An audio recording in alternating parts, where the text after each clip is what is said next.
दोस्तों हम लोग अलग अलग मशीन्स कई सालों से देखते आ रहे हैं और ये आजकल हर जगह पर काम में ली जा रही है। कई तरह की मशीन्स कॉम्प्लिकेटेड काम बड़ी ही आसानी के साथ कर लेती है। आज की इस वीडियो में हम आपको ऐसी ही कुछ मशीन्स दिखाने वाले हैं जो आपकी रोजमर्रा की जिंदगी की कमाल की चीजें बनाती है। तो ये वीडियो लास्ट तक जरूर देखना क्योंकि शायद ही ऐसी वीडियो आपने पहले कभी देखी होगी।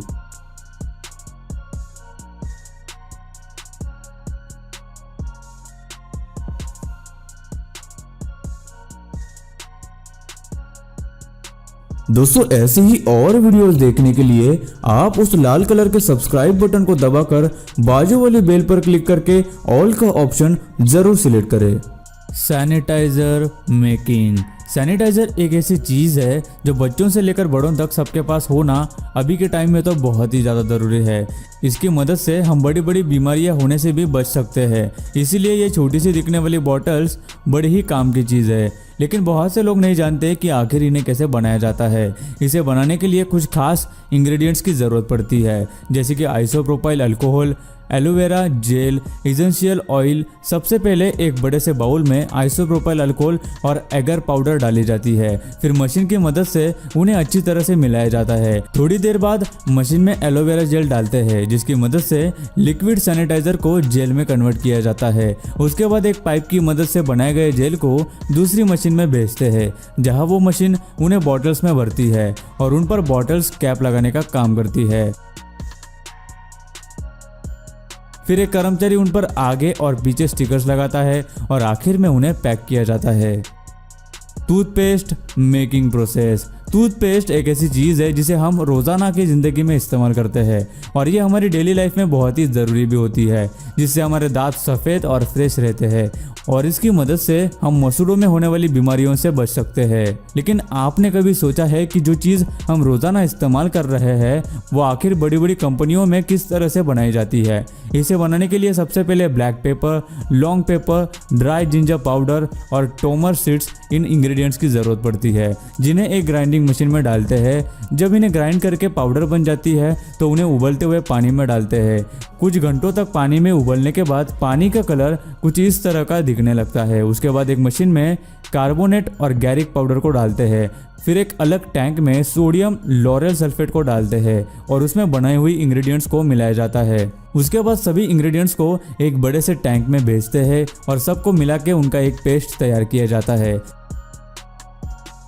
उसके बाद उसमें सोर्बिटल पाउडर मिलाई जाती है। इस पाउडर की यह खासियत है कि जब भी टूथपेस्ट ट्यूब्स में भरते हैं तब पेस्ट ट्यूब्स के अंदर सक नहीं होता। ये सब होने के बाद टूथपेस्ट पूरी तरह से तैयार हो जाती है, जिसे इन बड़े बड़े टैंक्स में स्टोर करके रखा जाता है। फिर तैयार हुई टूथपेस्ट को जहां एक मशीन में खाली ट्यूब्स डाली जाती है, फिर उन ट्यूब्स को आगे ले जाया जाता है, जहां उन ट्यूब्स में 2 पाइप्स की मदद से पेस्ट को फिल किया जाता है। फिर ट्यूब्स को हीट से प्रेस करके दबाया जाता है। प्रेस करने के बाद मशीन ट्यूब्स को बाहर निकालती है और उन पर कैप लगाने का काम किया जाता है। फिर एक कर्मचारी ट्यूब्स को एक एक करके दूसरे कन्वेयर पर रखता है, जहां उन्हें सेपरेटली बॉक्स में पैक किया जाता है और इस तरह टूथपेस्ट की मैन्युफैक्चरिंग की जाती है। एक ट्रे मेकिंग मशीन एक ऐसी चीज़ है जो बहुत नाजुक होती है, जिसकी वजह से हमें उनका खास ध्यान रखना पड़ता है और इसके लिए हमें एक ट्रेस की ज़रूरत पड़ती है। क्या आप जानते हैं कि इन ट्रेस को आखिर कैसे और किस तरह के मटेरियल से बनाया जाता है? तो इसे बनाने के लिए बहुत सारे कागज़ की ज़रूरत पड़ती है। जिन भी कागज़ की चीज़ों को हम इस्तेमाल में लाना बंद कर देते हैं या फिर ख़राब पड़े हुए कागज़ों की मदद से हम इन ट्रेस को बना सकते हैं। अभी आप जो मशीन देख रहे हैं इसमें सबसे पहले काम ना आने वाले या फिर फेंके गए कागज़ों को डाला जाता है। फिर मशीन सारी चीज़ों को घुमाकर उनका एक गाढ़ा मिक्सचर तैयार कर देती है।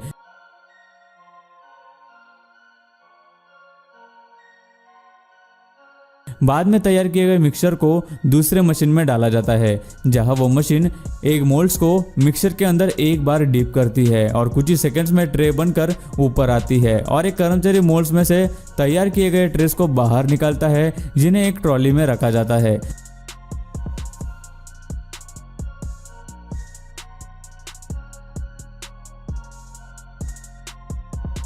ट्रॉली पूरी तरह से भर जाने के बाद उसे बाहर धूप में ले जाते हैं और ट्रेस को सूखने के लिए धूप में रखा जाता है। इस तरह धूप में अच्छी तरह से सूख जाने के बाद ट्रेस तैयार हो जाते हैं। Highlighter pens making. पेन्स तो कई सारी जगहों पर इस्तेमाल किए जाने वाली चीज़ है। जैसे कि आपको पता है कि बहुत अलग अलग तरह के पेन्स मार्केट में मिलते हैं, जिसमें से एक है हाइलाइटर पेन।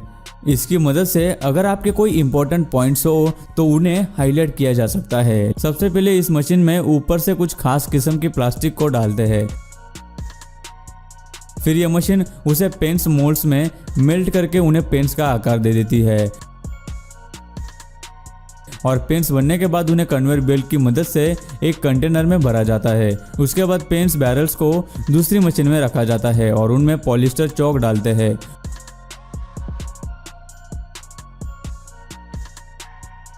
और उन्हें ऊपर से कैप लगाकर पैक किया जाता है। आगे उन्हें इंक भरने के लिए ले जाया जाता है, जहां एक मशीन पॉलिस्टर में इंक इंजेक्ट करने का काम करती है। उसके बाद उन पर एक मशीन की मदद से पेन निप्स लगते हैं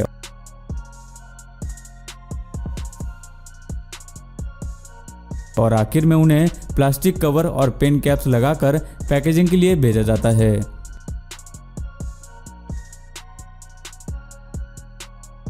एल्यूमिनियम फॉइल।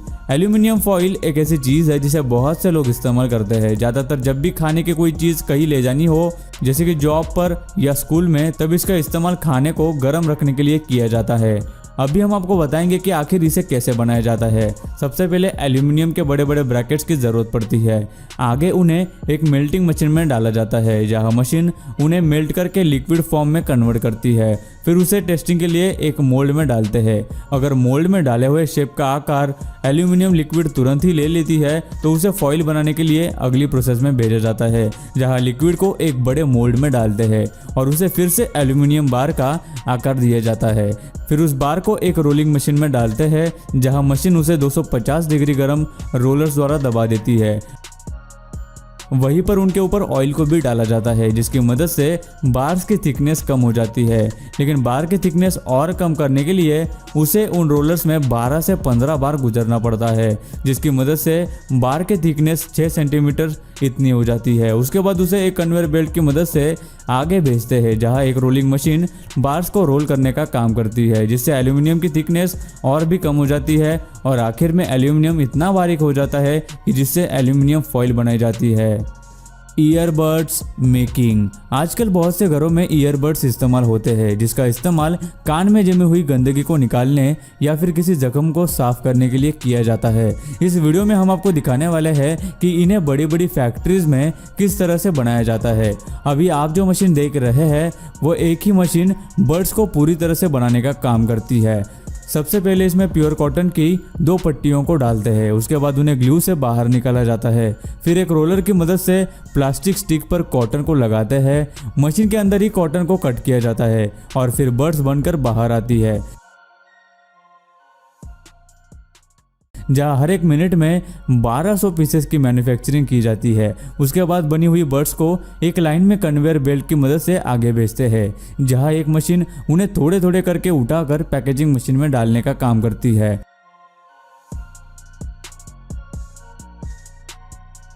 उसके बाद एक कर्मचारी उन्हें प्लास्टिक में पैक करने का काम करता है और इस तरह से ईयरबड्स बनाई जाती है।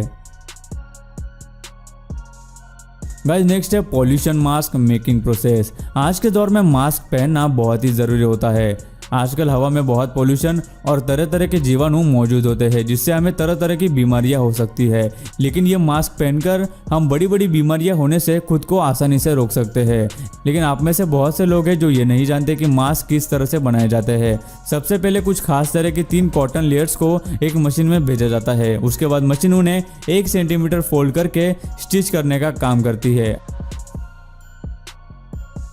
आगे उन्हें मास्क के साइज में कट किया जाता है। यह सब होने के बाद उन पर मास्क के पीछे लगने वाले रबर को भी स्टिच किया जाता है।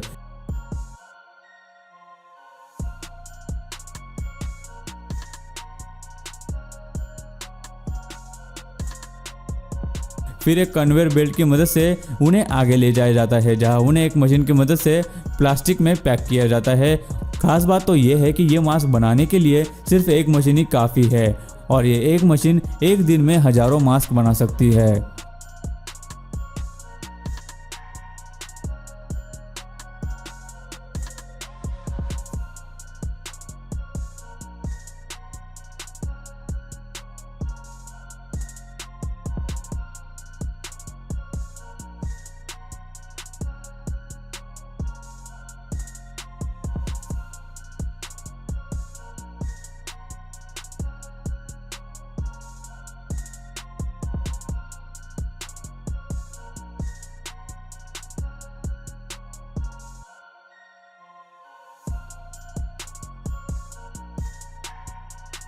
दोस्तों वीडियो अच्छी लगी हो तो लाइक कर दो, वीडियो के नीचे लाल बटन है उस पर क्लिक करके सब्सक्राइब कर दो और बाजू वाली बेल को क्लिक करके ऑल वाले ऑप्शन को सिलेक्ट कर दो। प्लीज सब्सक्राइब करना ना भूलना।